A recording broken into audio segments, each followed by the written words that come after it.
नमस्कार दोस्तों, मेरा नाम है प्रदीप चौहान। बात समझनी है तो पूरी सुननी होगी। गुजरात में जो 2 दिन का अधिवेशन कांग्रेस का चल रहा है, उसमें एक चीज़ और है जो पार्टी वहाँ डिस्कस करेगी पार्टी के भविष्य के अलावा। वो ये है कि इंडिया गठबंधन का भविष्य क्या है और पार्टी का रोल अब उस इंडिया गठबंधन में क्या रहेगा। क्या लोकसभा चुनाव के साथ इंडिया गठबंधन खत्म हो गया है या इसको आगे कांग्रेस जिंदा रखना चाहेगी? अगर चाहेगी तो कैसे सहयोगियों के साथ, किन सहयोगियों के साथ आगे चलना चाहेगी? ये इन अहम मुद्दों पर भी बात होनी है। इस इंडिया गठबंधन में जो कांग्रेस के सामने एक रोड़ा है विद इन गठबंधन, सबसे बड़े रोड़े का नाम है ममता बनर्जी। और फिर आते हैं अरविंद केजरीवाल। चलिए, अरविंद केजरीवाल को आपने निपटा दिया, लेकिन ममता बनर्जी एक बहुत बड़ा नाम है। ना उनके बगैर इंडिया गठबंधन का कोई वजूद है और ना ममता बनर्जी जिस एटीट्यूड के साथ चलती हैं, कांग्रेस इंडिया गठबंधन में कंफर्टेबल है। लेकिन क्या कांग्रेस या राहुल गांधी ममता बनर्जी के साथ खड़े होते कहीं दिखाई दे रहे हैं? क्या राहुल गांधी ममता बनर्जी को फिलर भेज रहे हैं या सिर्फ राहुल गांधी पश्चिम बंगाल में कांग्रेस को मजबूत करने की कोशिश कर रहे हैं? दरअसल ये मैं इसलिए बोल रहा हूं कि आपको मालूम है कि इस वक्त जो पश्चिम बंगाल में एक बहुत अहम मुद्दा चला है, वो ये है कि जो सुप्रीम कोर्ट ने शिक्षकों की भर्ती का जो क्वैश करने का ऑर्डर दिया है, जो कलकत्ता हाई कोर्ट के ऑर्डर को जस का तस रखा है, उसके बाद ममता बनर्जी बड़ी दुविधा में है।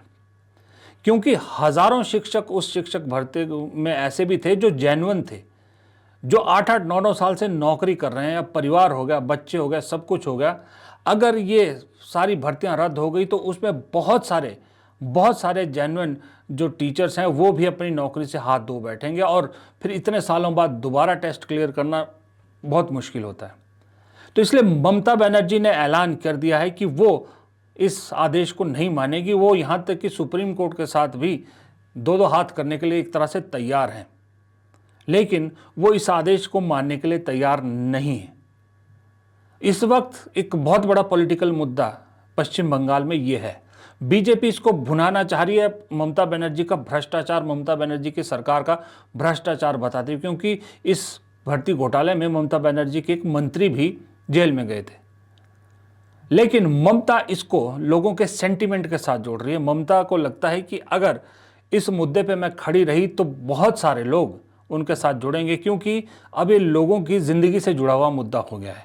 या तो भर्ती घोटाला या भर्ती होने के 1, 2, 4, 5, 6 महीने बाद ही हो जाती रद्द तो अलग बात थी, इतने सालों बाद, और वो भी उन लोगों को भी इसका जो है वो खामियाजा भुगतना पड़ेगा जो सही तरीके से चुने गए थे। तो ये ममता बनर्जी ने मुद्दा उठाया। अब इस मुद्दे को राहुल गांधी ने भी उठाया है। इसलिए मैं कह रहा हूं कि क्या राहुल गांधी ममता बनर्जी के साथ खड़े नजर आ रहे हैं?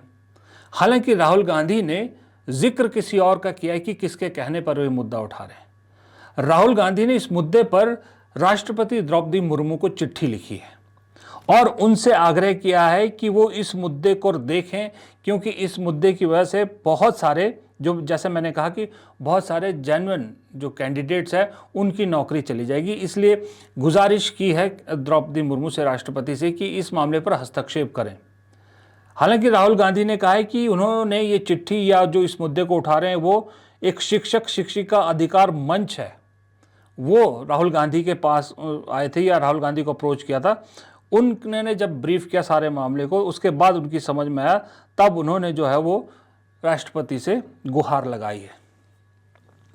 ये तो है, जाहिर सी बात है, राहुल गांधी राजनेता है, एक कवर तो कुछ ना कुछ चाहिए होगा, नहीं तो ऐसा लगेगा जैसा मैं कह रहा हूँ कि सीधा सीधा ममता बनर्जी की सपोर्ट में खड़े हो गए। लेकिन ये जो कवर है, इसको अगर आप साइड रख के देखें तो क्या राहुल गांधी ममता बनर्जी के साथ इस मुद्दे पर खड़े होकर एक फिलर भेज रहे हैं? फिलर मैं इसलिए कह रहा हूं कि राहुल गांधी ये जानते हैं कि अभी उन्होंने 2-3 बड़े राज्यों की लड़ाई हाथ में ले रखी है, जिसमें गुजरात है जहां अधिवेशन अभी हो रहा है, बिहार है, और फिर उसके अलावा असम है, महाराष्ट्र है, बहुत से बड़े राज्य उन्होंने हाथ में रखे, उड़ीसा है।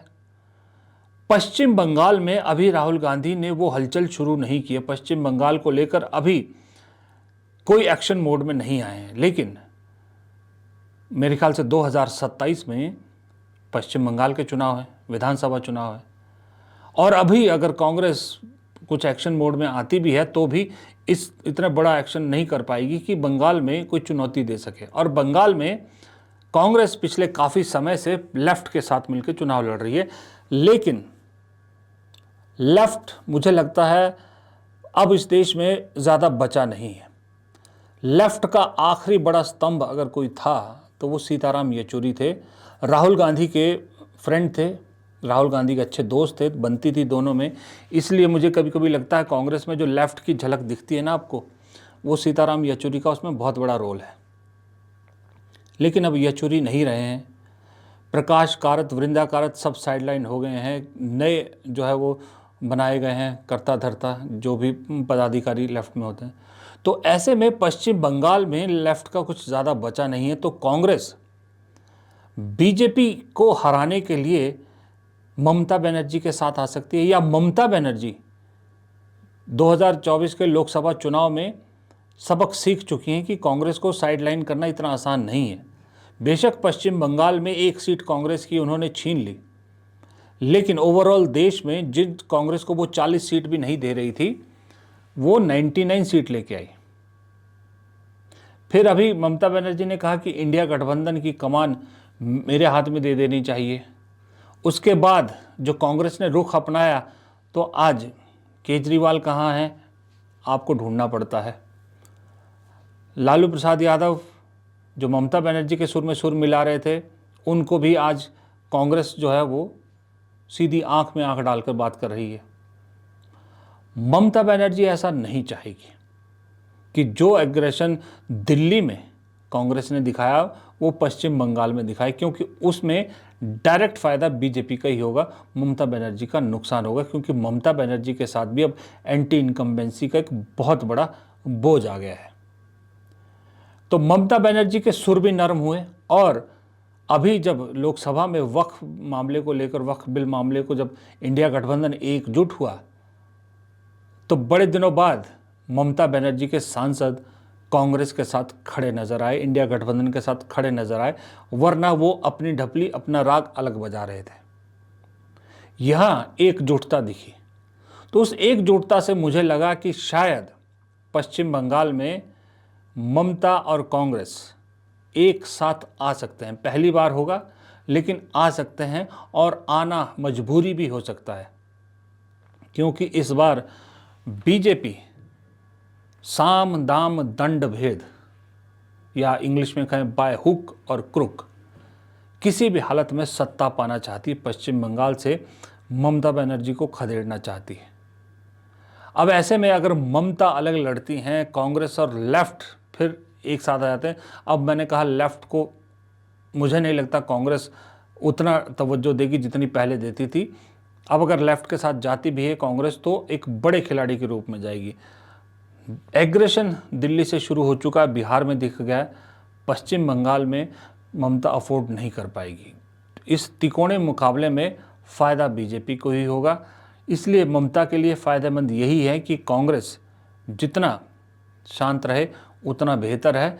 इसलिए अगर गठबंधन बनता भी है और कांग्रेस को कुछ सीटें ममता को देनी भी पड़ती हैं, तो मुझे लगता है कांग्रेस और ममता बनर्जी दोनों के लिए फ़ायदेमंद होगा। दूसरी तरफ कांग्रेस भी ये चाह रही है कि इंडिया गठबंधन जिस तरह से वक्फ के मुद्दे पर एक साथ दिखा, तो एक पॉजिटिव संदेश इस देश की माइनॉरिटीज़ में गया। वो भी नहीं चाहती कि इंडिया गठबंधन टूटे, लेकिन कांग्रेस इतना ज़रूर चाहती कि इंडिया गठबंधन की कमान उसी के पास रहे। इसके लिए ज़रूरी है कि ममता को पैसिफाई किया जाए। ममता पैसिफाई होती है तो फिर कांग्रेस को चैलेंज करने वाला इंडिया गठबंधन में कोई नहीं है, और अगर ममता नाराज़ होती है तो फिर उनके साथ केजरीवाल, और उनके साथ कोई भरोसा नहीं कि अखिलेश भी दिखें, कोई भरोसा नहीं शरद यादव भी दिखें, शरद पवार माफ़ कीजिएगा, और भी कोई दिख सकता है। तो फिर अगर इंडिया गठबंधन टूटता है, सही में बताऊं तो 2029 के लिए बीजेपी के लिए बहुत बड़ा रास्ता खुल जाएगा। इसलिए दोनों ही चाहते हैं, एक बंगाल में सत्ता बचाए रखना चाहता है, एक दिल्ली में अपनी कमान बचाए रखना चाहता है। तो दोनों पार्टियों का मजबूरी में ही सही, लेकिन साथ आने का अंदेशा मुझे ज़्यादा लगता है लेफ़्ट और कांग्रेस के साथ आने के मुकाबले में। फ़िलहाल इस वीडियो में इतना ही। उम्मीद करता हूँ आपको वीडियो पसंद आएगा। पसंद आया तो मेरे चैनल को सब्सक्राइब कीजिएगा, वीडियो को लाइक और शेयर कीजिएगा और कमेंट बॉक्स में अपनी राय आप भी ज़रूर दीजिएगा। नमस्कार।